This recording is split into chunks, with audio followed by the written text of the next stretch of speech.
Hey, it's the Political Brown Kid here. And if you all know, the news just dropped that Joe Biden just dropped out of the 2024 presidential race.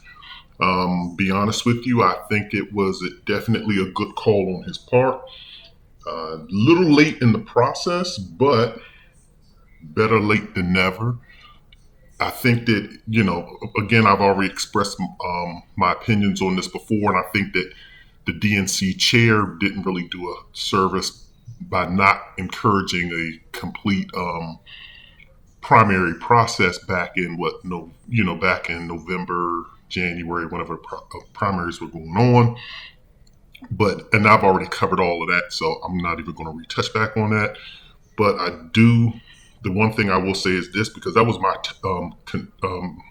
touch point with Joe Biden, is obviously the age, not even really the age, because when you look at Bernie Sanders is still quick witted. Even when Maxine Waters got up and she was having some conversation speech, I forgot it was on some platform, and she was talking about she's older than Biden and she works every day, and she was giving her thing. And that's fine, Maxine, nothing against her. But what I'm trying to say is people age differently. You're going to have some people that get to the age 70 and they start going through dementia, and you're going to have people that are in their 90s and they're fine and well. You can look at what's the guy from Die Hard, Bruce Willis. When you look at Bruce Willis, he had to leave acting, leave his career because of his declining mental state. And then on the flip side of that, you have a person like Warren Buffett and Charlie Munger, who worked all the way. Charlie Munger worked all the way up until he passed, and I think he passed at 99, or did he reach 100? I think he hit 99. And Warren Buffett is still going strong, and he's well into his 90s. So age in your mental decline or even physical decline affects people differently. So I'll just say that. But I think that he should have known what his limitations were, but sometimes we don't. And the prime example of that is like athletes. You look at a lot of boxers, they stay past their prime, and the only way they leave is when they truly get knocked out. And a lot of other athletes do the same. Now, talking about going forward, so it makes it a little bit more palatable for me to vote Democratic, because I tell you, I will never vote for Trump. Never, never, never. And he is going to tear. If you're a person who lives and or works around in the Washington, D.C. area, like if you're in the Northern Virginia, that tech corridor and consulting corridor that you rely on those government jobs, and if you're in like Montgomery County, and you're in that biotech corridor that also has government ties, you should really not want to vote for Trump, because he's going to tear those jobs and contracting positions apart. And he's going to really kind of change the landscape of Washington, D.C. And he just kind of creates an environment. When you look at him, Trump, and I'm talking about Trump now, he creates an environment that is just very negative. He's created the Marjorie Taylor Greens. You can see he even transformed Marco Rubio. When Marco Rubio was running against him, first Marco Rubio was straight-laced, clean-cut, civilized, and then he started resorting to those fifth grade, name-calling tactics, and, he got into the mud with Donald Trump. And so the thing is this the way you want your professionals to act on the job? Do you want people to act like that on the job? Do you want people to be encouraged to act like Marjorie Taylor Greene with her ridiculous outbursts? And she's not the only one. There's another one too. I forget her name. But they're just acting out because they see Trump acts out. When you looked at his presidency, and I'm talking about Trump's, what was that, 2016 to 2020? You look at the general. I forget the name of the military general that worked for Trump. I forget what position he held, but he held a very good position. He'll tell you Donald Trump was incompetent, and these are people that used to work for Trump. These are people that used to work for Trump, and because they don't say and they don't tell him what he wants to hear, he terminates them. And these are people that have been in their profession. They're experts at what they do. And here you have Donald Trump. He just doesn't want to listen. He thinks he knows everything about everything. and then he just continually turns. That his presidency had so much turnover in his cabinet that it was just ridiculous. And the people that he appoints due to their loyalty, not to their expertise. Ben Carson is a prime example of that. Ben Carson wasn't over any type of medical field. They gave him housing and urban development. What does Ben Carson know about HUD? So I can go on and on about Trump, but I'm not. I kind of want to focus on right now. I did digress a little bit, but I want to really just talk about, what's going to happen next. And unfortunately, it would be I don't know. I don't think that I would vote for Kamala Harris, just for the simple fact that how she got the position. And I've already talked about that in previous videos. If you haven't heard about it, go check out my previous videos. I'm still a little salty about how she got the position, specifically over Stacey Abrams. And we all know why Biden chose Kamala over Stacey Abrams, because Stacey Abrams is far more a better politician than Kamala Harris. But of course, you have to pass that brown paper bag and comb test, and Stacey, and possibly also even a weight test. And Stacey Abrams didn't do that.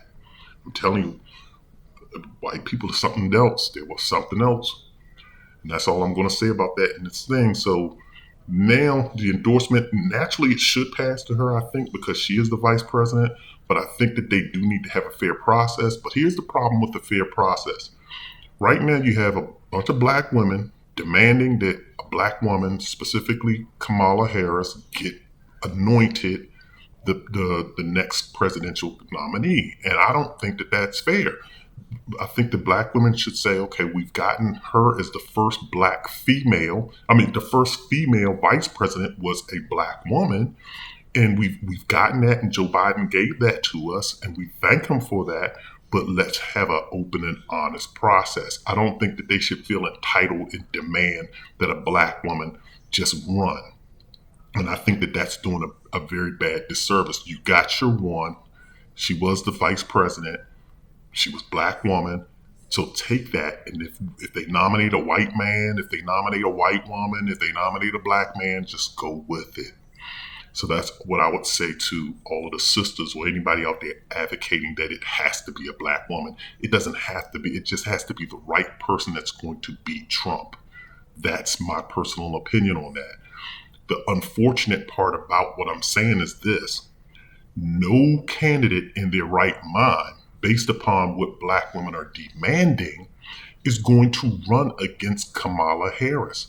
Number one, she is the vice president. So and see, that's also another part of, like, in the workforce, everyone thinks that it's their time and they're owed something.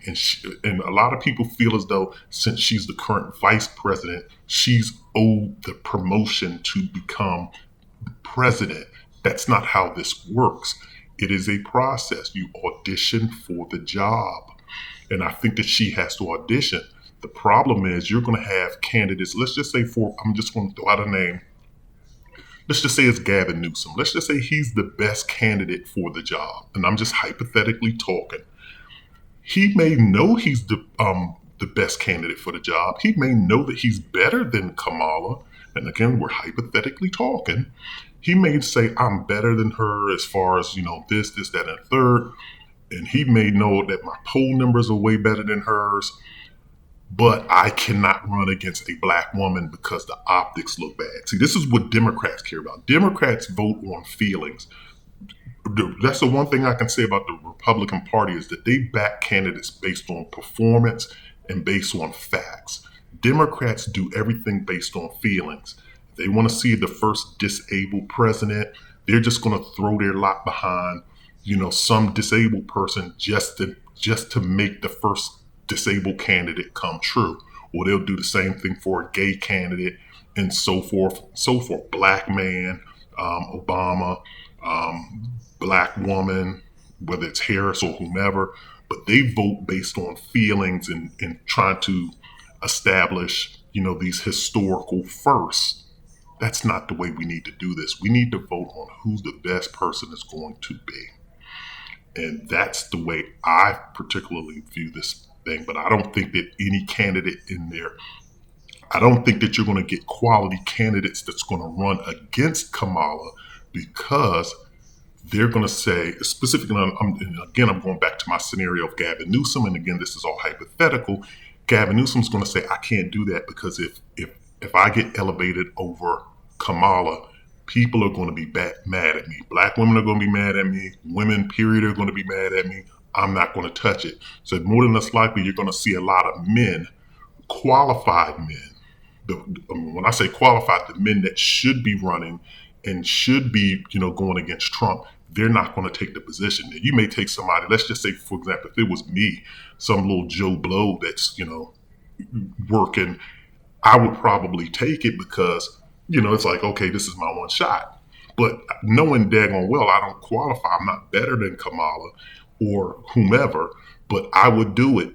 But somebody who's qualified, like Gavin Newsom or any other Democratic male, they're not going to go up against Kamala because they know that it's because of, like I said, those optics, and they know how Democrats can be about supporting particular candidates. But in any regard, I want to end this by saying this, and I probably should have started by saying this, is that I think that Joe Biden did a heroic thing. I think he did a great thing. He did a selfless thing by dropping out, finally coming to the realization, of, how the optics look of, he just looks old and frail. And it may not be the case in meetings, I don't know, but we're hearing reports that he has to read from cue cards. He has to do a lot of different things. But it's a great thing that he dropped out. I think that this hopefully will preserve his, legacy, that, he put, the country over his personal ambitions, and he's willing to pass the torch, and he can see that, that he doesn't have the support and that he made a good decision. And I hope people will remember him for that, and not just because he dropped out of the race. I hope people remember him that he served his country well for 4 years. He brought back civility to the White House underneath when we were under from 2016 to 2020 under Trump. It was something new every day. It was just people acting a fool. He encouraged, everyday citizens to act like jerks towards immigrants or just towards each other, period. And I hope, and we can even talk about the January 6th thing, but hey, I didn't care that they stormed the Congress. I kind of got a kick out of seeing white people go hard. It was white on white crime, so I really didn't care. But I think that people should remember Joe Biden for what he's done for this country and for, the service that he put in. And, and also making ultimately the right decision to get out, even though it's a little late, but I think that he did the right thing. So this is just a political brown kid, and these are just my thoughts on the situation. If you have any thoughts on the situation, on politics, just drop them in the comment section. Also hit the like and subscribe button so that this can reach a lot more people, and so that they can, start checking out the channel. So once again, this is the political brown kid. I'm out.